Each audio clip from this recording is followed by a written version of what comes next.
नमस्कार मित्रांनो, मी विशाल पवार। आज मी तुम्हाला दिल्ली पोलीस भरती जी 2025 मध्ये होणार आहे त्याविषयी डिटेल माहिती देणार आहे। जे मुलं महाराष्ट्र पोलीस भरती किंवा इतर सरळ सेवा भरतीची तयारी करत आहेत त्यांच्यासाठी एक सुवर्ण संधी आहे। जेवढं कठीण महाराष्ट्र पोलीस भरतीचे ग्राउंड आहे त्यापेक्षा सोपं ग्राउंड असते। बाकी राज्यातील मुलांमध्ये या भरतीला घेऊन खूप क्रेज आहे, कारण त्यांना दिल्ली पोलीस भरतीविषयी प्रॉपर नॉलेज आहे। महाराष्ट्रातील मुलांमध्ये तेवढं अवेअरनेस नाही आहे अजून। हे तुम्हाला माहिती आहे का की दिल्ली पोलीस एकमेव पोलीस अशी आहे जी केंद्र शासनाच्या अंडरमध्ये येते। बाकी राज्याच्या पोलीस ज्या त्या राज्य सरकारच्या अंडर येतात, दिल्ली पोलीस सरळ गृह मंत्रालयाला रिपोर्ट करत असते। त्यामुळे या भरतीची तयारी महाराष्ट्रातील मुलांनी करायला पाहिजे। या भरतीविषयी मी कंप्लीट गाईड तुम्हाला करणार आहे। हे चॅनल चालू करण्यामागचा उद्देश हा आहे की केंद्र सरकारच्या सर्व परीक्षाविषयी महाराष्ट्रातील मुलांना गाईड करणे। त्यामुळे चॅनल सबस्क्राईब करा आणि बाकी तुमचे जे मित्र इतर परीक्षेची तयारी करताय त्यांना हा व्हिडिओ पाठवा। काही दिवसापूर्वी दिल्ली पोलीस भरती विषयी एक नोटीस आली होती 27 नोव्हेंबरला। त्यामध्ये काही बदल आहे, चला तर डिटेलमध्ये बघू। दिल्ली पोलीस भरती 2025 यामध्ये त्यांनी जी RTI रिप्लाय दिला होता त्यामध्ये 42,451 प्लस पदे खाली आहे असं सांगितलं आहे। याचा अर्थ असं होत नाही की यावर्षी पूर्णचे पूर्ण पदे भरले जातील। या वर्षी 2025च्या जानेवारीमध्ये अराउंड 7,000 एवढे वॅकन्सी येऊ शकतात। जी ही नोटीस काढली ती यामध्ये यांनी असं डिक्लेअर केलेलं आहे की आता दरवर्षी भरती होणार। या अगोदर जी भरत्या झालेल्या आहेत तर त्यामध्ये असं कधी सर्टन नव्हतं की दरवर्षी भरती होईल, पण आता त्यांनी डिक्लेअर केलेलं आहे की आता दरवर्षी भरती होणार आणि दरवर्षी जानेवारीच्या मंथमध्ये ही नोटिफिकेशन येईल। तर महाराष्ट्रातील मुलांनी या भरतीकडे खरंच एक सुवर्ण संधी म्हणून बघितलं पाहिजे। चला तर बघू। यामध्ये कॉन्स्टेबल लेवलची पोस्ट असणार आहे, एक्झिक्युटिव्ह लेवल।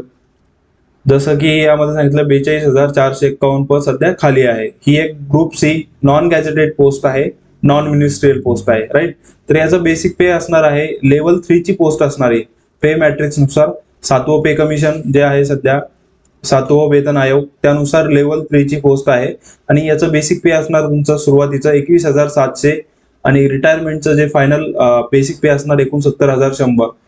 21,700 हे बेसिक पे आहे। याचा अर्थ असं होत नाही तुमची सुरुवातीची सॅलरी 21,700 असणार।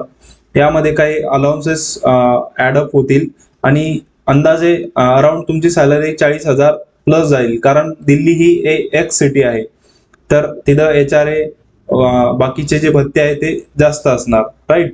तर यामध्ये तुम्ही बघू शकता एज लिमिट काय असणार आहे। तर यामध्ये ओपन कॅटेगरी, UR कॅटेगरी आणि EWS कॅटेगरीसाठी सेम एज क्रायटेरिया असणार आहे, 18 ते 25 वर्ष। मिनिमम 18 वर्ष पाहिजे आणि मॅक्झिमम 25 वर्ष। EWS कॅटेगरीला सेंट्रल गव्हर्नमेंटमध्ये कुठल्याही प्रकारची वयामध्ये सूट नाहीये। OBC कॅन्डिडेटसाठी वयामध्ये 3 वर्षाची सूट असणार आहे। SC आणि ST कॅटेगरीसाठी वयामध्ये 5 वर्षाची 5 वर्ष इतकी सूट असणार आहे। आणि जे एक्स अग्निवीर असणार आहे, अग्निवीरसाठी 3 वर्षाची वयात सूट आहे। आणि जी फर्स्ट बॅच होती अग्निवीरची, जे फर्स्ट स्कीम मधून सिलेक्टेड आहेत त्यांच्यासाठी 5 वर्ष इतकी वयामध्ये सूट असणार आहे। तर त्यानंतर इसेन्शियल एज्युकेशन क्वालिफिकेशन बघू आपण। तर यामध्ये मिनिमम एज्युकेशन क्वालिफिकेशन आहे 10+2 म्हणजे 12वी मिनिमम तुमची पाहिजे किंवा त्या इक्विव्हॅलंट डिप्लोमा असेल तर तरीही चालेल। त्यानंतर जे रिक्वायरमेंट आहे, इसेन्शियल रिक्वायरमेंट, यामध्ये तुम्हाला ड्रायव्हिंग लायसन पाहिजे, 2 व्हीलर किंवा 4 व्हीलर चालेल। तर हे जे ड्रायव्हिंग लायसन असणार आहे हे तुम्हाला सध्या लागणार नाही, हे तुम्हाला लागणार आहे फिजिकलच्या वेळेस, राईट। तर ज्यावेळेस तुमचं फिजिकल होईल त्यावेळेस तुम्हाला ड्रायव्हिंग लायसनची गरज पडणार आहे। तर तुम्ही आतापासून ड्रायव्हिंग लायसनसाठी अप्लाय करून ड्रायव्हिंग लायसन काढून ठेवू शकता। यानंतर तुम्ही बघू शकता इसेन्शियल फिजिकल स्टँडर्ड काय असणार। तर यामध्ये हाईट जे आहे 170 सेंटीमीटर असायला पाहिजे मिनिमम, ओके। आणि हे जे हिल एरियाज मधले कॅन्डिडेट्स आहे यांच्यासाठी जे हाईट मध्ये 5 सेंटीमीटर एवढी सूट आहे। तर महाराष्ट्रामध्ये मराठा कॅन्डिडेट जे आहे त्यांना 5 सेंटीमीटर एवढी वयामध्ये सूट असणार। त्यांना फक्त मराठा असल्याचं प्रूफ दाखवावं लागेल, ओके। आणि जे ST कॅटेगरी आहे, ST कॅन्डिडेट्स त्यांना सुद्धा यामध्ये हाईटमध्ये 5 सेंटीमीटर एवढी सूट भेटणार आहे। आणि चेस्टचा जो क्रायटेरिया आहे मिनिमम 81 सेंटीमीटर पाहिजे, 81 सेंटीमीटर मिनिमम, आणि एक्सपांड करून 5 सेंटीमीटर एवढी एक्सपांड झाली पाहिजे, म्हणजेच 86 व्हायला पाहिजे, राईट. जर आणि बाकी 3 सेंटीमीटर सूट कोणाला असणार की जे कॅन्डिडेट्स हिल एरियाजमध्ये हे जे सांगितले होते त्यांना 3 सेंटीमीटर, म्हणजेच मराठा कॅन्डिडेटना 3 सेंटीमीटर एवढी चेस्टमध्ये सुद्धा सूट भेटणार आहे, आणि जे एसटी कॅटेगरी आहे त्यांना 5 सेंटीमीटर एवढी चेस्टमध्ये सूट भेटणार आहे, राईट. त्यानंतर यामध्ये जे एक्स अग्निवीर असणार त्यांना यामध्ये एक्झम्पशन भेटणार आहे, त्यांना फिजिकल इफिशियन्सी टेस्ट द्यायची गरज पडणार नाही, त्यांना यामध्ये फक्त पेपर द्यावा लागेल, राईट. तर यामध्ये मेडिकल स्टँडर्ड जसं ॲज युजल दुसऱ्या पोलीस भरतीचं असतं तसंच आहे. 6/12 आय साईट पाहिजे विदाउट ग्लास, त्याच्यानंतर कलर ब्लाइंडनेस चालणार नाही.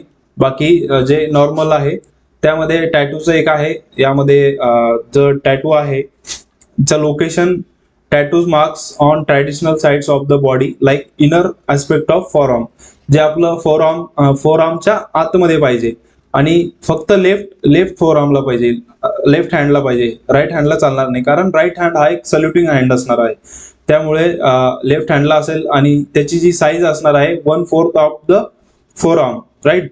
एवढी त्याची साईज असलं तर ते कन्सिडर केलं जाईल. त्यानंतर यामध्ये आपण काही इम्पॉर्टन्स पॉईंट बघणार आहे, जसं की प्रत्येक वर्षाच्या जानेवारी महिन्यामध्ये भरती होईल. त्यांनी असं पण सांगितले आहे की जर गरज पडली पोलिसांची अजून भरती करायची तर ते बाकीच्या महिन्यामध्ये पण भरती करू शकतात जेव्हा त्यांना गरज पडेल, बट 100% जानेवारी महिन्यामध्ये भरती होईलच, हे त्यांनी डिक्लेअर केलेलं आहे. दिल्ली पोलीस स्वतःचा स्वतंत्र बोर्ड तयार करल. या अगोदरची जी भरती आहे ती SSC ने घेतली होती, जसं SSC, UPSC, MPSC हे बोर्ड आहे, तसंच SSC स्वतःचं एक, दिल्ली पोलीस स्वतःचं एक बोर्ड तयार करल आणि ते बोर्ड ती भरती कंडक्ट करेल, राईट. त्यानंतर वेटिंग लिस्ट यामध्ये असणार आहे. सिलेक्शन लिस्ट निघाल्यानंतर जे कॅन्डिडेट्स जॉईन करणार नाही किंवा काही कारणास्तव डिबार होईल तर त्यांना बाकीच्या वेटिंग लिस्टमधून घेतलं जाईल. आणि यामध्ये हा चेंजेस आहे यामध्ये की 10% अग्निवीरसाठी असणार आहे, 10% जागा ज्या असणार आहे टोटल मधल्या त्याच्या अग्निवीरसाठी असणार आहे. हा एक चेंजेस झालेला आहे, आणि हा एक चेंजेस झालेला आहे की आता दिल्ली पोलीस स्वतःचं बोर्ड तयार करून भरती कंडक्ट करेल. या पुढच्या व्हिडिओमध्ये आपण याचा सिलेबस काय असणार आहे आणि याची स्ट्रॅटेजी काय असायला पाहिजे हे आपण डिस्कस करणार आहे, कारण मी ही एक्झाम स्वतः क्रॅक केलेली आहे, तर मी तुम्हाला डिटेलमध्ये सांगू शकतो की या परीक्षेची तयारी कशी करायची. आणि त्यानंतर मेडिकल स्टँडर्ड काय असणार आणि फिजिकलमध्ये एक्झॅक्टली काय होणार, कोणते कोणते इव्हेंट असणार हे मी तुम्हाला डिटेल्समध्ये सांगणार आहे. आशा करतो की मी दिलेली माहिती तुम्हाला पूर्णपणे समजली असेल. तर या व्हिडिओला लाईक करा, आणि तुमचे काही डाऊट असेल या भरतीविषयी तर तुम्ही कमेंट करू शकता, कमेंटमध्ये विचारू शकता, मी तुम्हाला नक्कीच तिथे रिप्लाय करेल.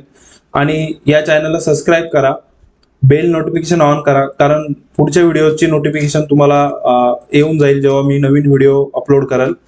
आणि महाराष्ट्रामधील जे अदर ॲस्पिरंट आहे जे की पोलीस भरती किंवा दुसऱ्या सरळ सेवा भरतीची तयारी करत असणार तर त्यांना हा व्हिडिओ शेअर करा, कारण त्यांना पण या भरतीविषयी माहिती असायला पाहिजे. आणि अशाच प्रकारे मी तुम्हाला केंद्र सरकारच्या बाकीच्या भरतीविषयी माहिती घेऊन येणार आहे. तर भेटूया पुढच्या व्हिडिओमध्ये. धन्यवाद.